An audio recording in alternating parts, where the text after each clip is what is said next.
Olá pessoal, bem-vindos ao canal do Pedro Cavaleiro Java para iniciantes. Hoje nós vamos falar de coleções, um resumão com todo o básico de coleções para você aprender, tá? Coleções que são as estruturas de dados no Java. Não saia daí que o vídeo vai começar agora! Tudo bom, pessoal? Recentemente lá nos meus stories a gente falou um pouquinho sobre estruturas de dados e lembrou que as coleções implementam as principais estruturas de dados que nós estudamos por aí dentro do nosso amigo Java. Então vamos entender um pouquinho do que são as coleções agora de uma maneira mais aprofundada, mas ainda fácil, ok? Vamos lá. O que são coleções? Coleções são algumas classes que já tem prontas no Java, tá? Para fazer coleções de objetos. Coisas que são semelhantes aos arrays, só que tem muito mais facilidades, como por exemplo, busca, para inserir um objeto dentro da coleção, é muito mais simples. Redimensionamento dinâmico, não sei se você lembra, mas os arrays eles não aumentam de tamanho, eles nunca não mudam de tamanho, remover elementos dentro das coleções, ordenar as coleções de uma maneira fácil. É isso que nós temos com as coleções. E nós temos várias delas. Tá? Existem diferentes tipos de coleções, os mais diversos tipos, para diferentes situações. E nós temos uma interface que é a base de todas as coleções, que é a collection. Lembra o que é interface? Interface é quando nós temos apenas a indicação de que métodos aquelas classes vão ter, né? Ou seja, é como se fosse só o contrato. Olha, como é que você vai conversar com objetos que são coleções? Ah, você conversa usando esses métodos aqui, certo? É isso que é uma interface. Então nós temos a interface collection que tem os métodos básicos para trabalhar com coleções. E aí nós temos outras interfaces que estendem de collection. Lembra que interface estende interface? Uma interface que estende de collection, que são as interfaces list e a interface set. As duas interfaces são muito famosas. A list, então, é a mais conhecida de todas. Muito provavelmente você já ouviu falar de lists dentro do Java. Mas as coleções, então, para se a gente olhar um pouco nessa hierarquia, elas são ainda mais abstratas do que lists. Tá? Coleções são como se fossem um super conjunto de listas, né? Ou coisas que juntam não apenas aquilo que as listas têm, mas aquilo que os conjuntos também têm. Quais são o que nós temos disponíveis aqui no Java? Né? De maneira não todas aqui, tá? Só algumas. Nós temos as interfaces set, list e map. Map não vamos falar hoje, ok? Vamos falar só das sets e das lists.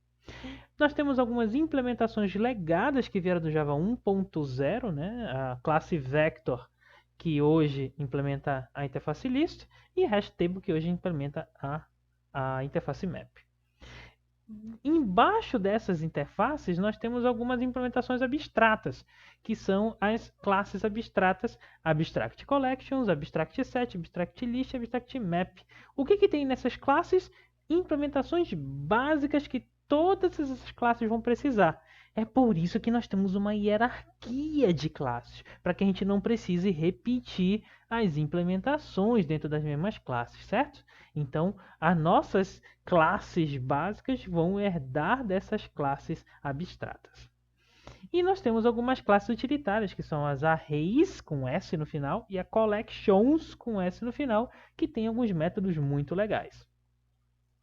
Olha só como é que fica, então, as interfaces. A interface collection, ela possui a interface list e a interface set como filhas. Existe uma outra interface chamada sorted set, que a gente vai deixar para um próximo vídeo, e as interfaces maps também, que nós vamos falar no próximo vídeo.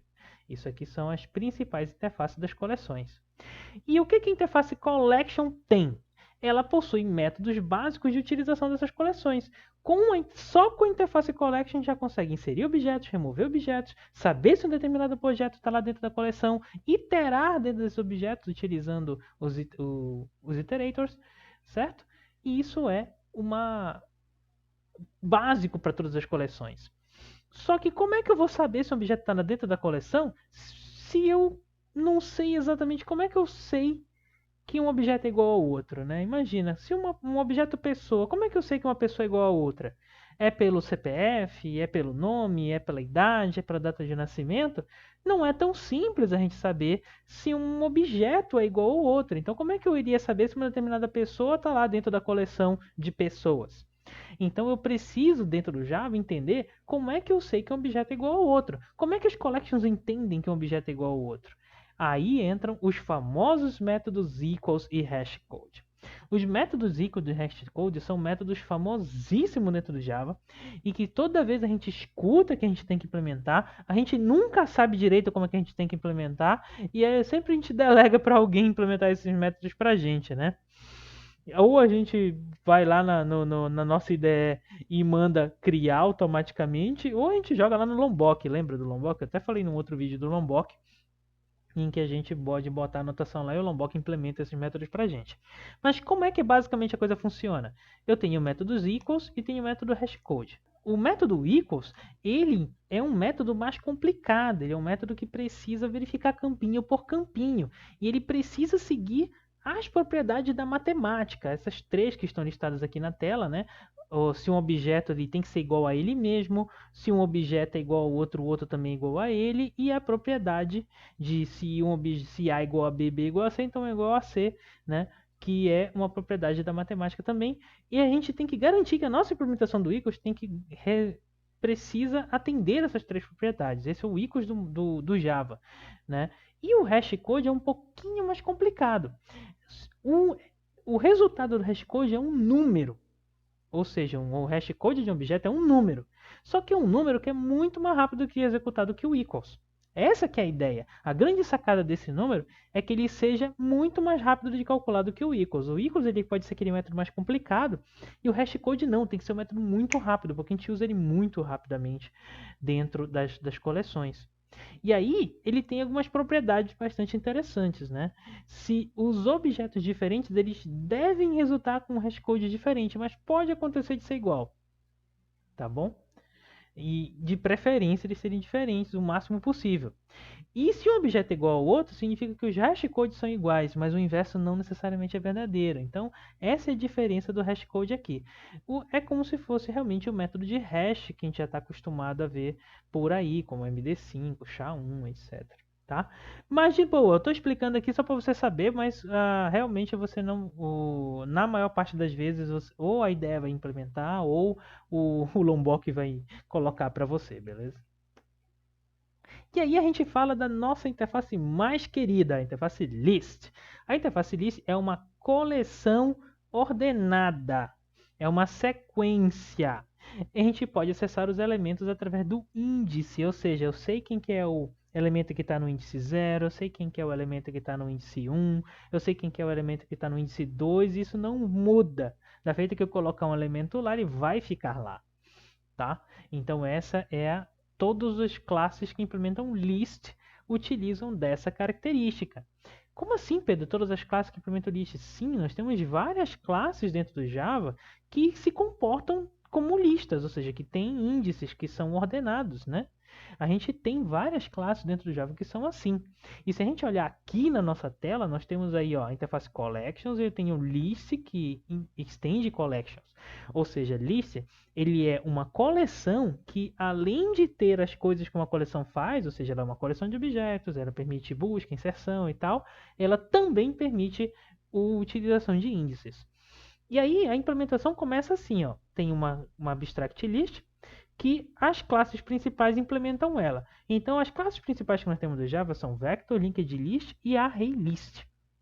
Essas três classes são as que a gente normalmente vai usar. Se você for em qualquer tutorial da internet, você achou ArrayList para fazer os testes com uma lista dentro do Java, tá? Mas a ArrayList é uma das implementações e outra implementação importantíssima é a implementação da Linked List. A Linked List é que implementa uma lista utilizando a estrutura de dados de lista ligada, enquanto que a ArrayList é uma que implementa uma lista utilizando a estrutura de dados de array. Quando a gente estuda a estrutura de dados array e linked list, a gente aprende quais são as diferenças entre elas, tá? Que fazem a diferença na hora de você escolher qual classe que você vai usar. Mas quando você está trabalhando, você normalmente diz para as suas classes que você quer trabalhar com uma list, e só quando você realmente precisa utilizar essa list que você decide qual que é a classe que você vai usar. Né? Uma list tem alguns métodos a mais que uma coleção, né? Como a gente falou, a gente pode adicionar um objeto em um índice, substituir um objeto de um índice, remover um objeto de um índice, pegar o índice de um objeto, ou seja, eu sempre posso acessar um objeto através do índice da lista, certo? E então nós temos aí as 3 implementações mais famosas, lembrando que a Vector é uma versão antiga de lista, né? Ela está em alguns tutoriais mais velhos do Java, que está lá do Java desde o Java 1, né?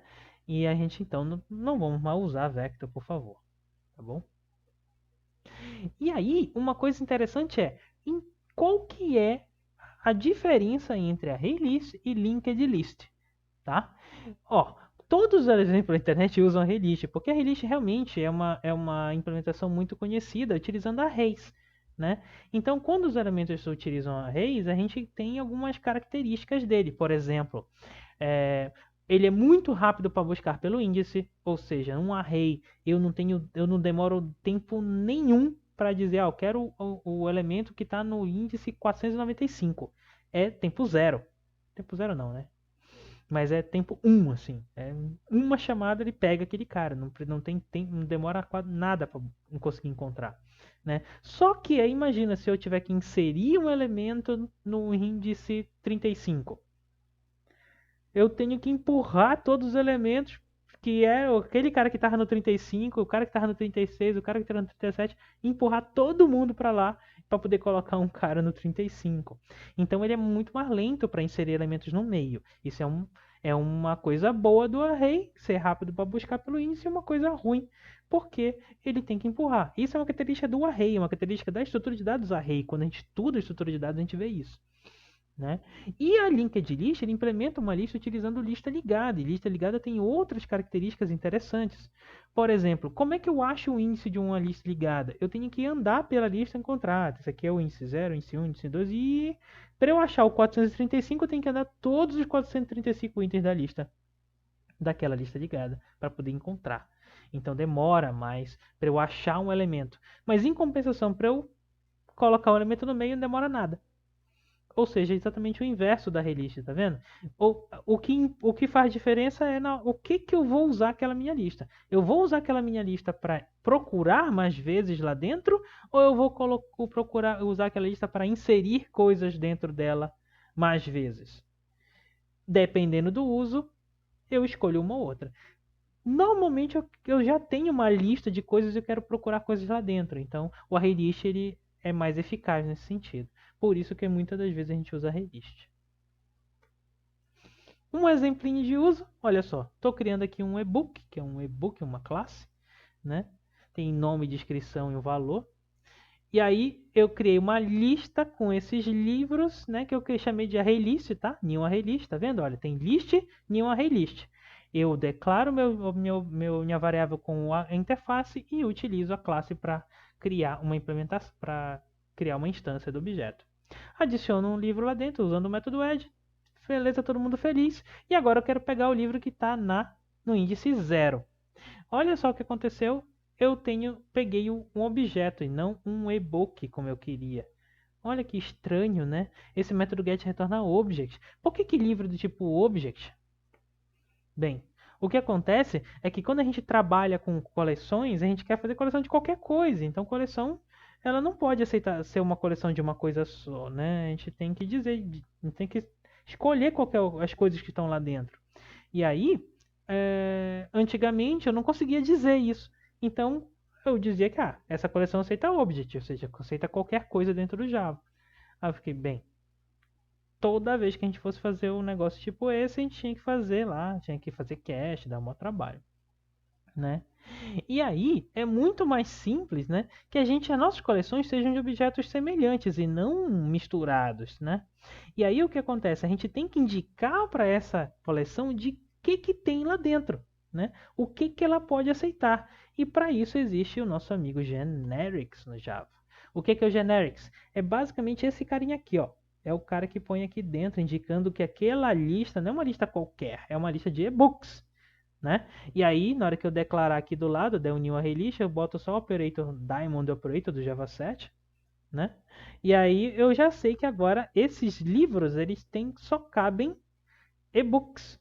E aí pronto, só tem e-book. Na hora que eu der um get zero, ele vem um e-book.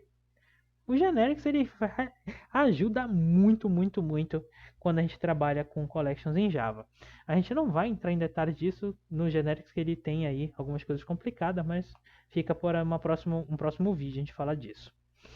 Vamos falar um pouquinho das sets, né?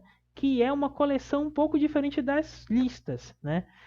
O set é uma coleção para a representação de conjuntos, ou seja, a gente não pode ter elementos repetidos. Imagina o conjunto dos números naturais. Não tem elementos repetidos nos números naturais, né?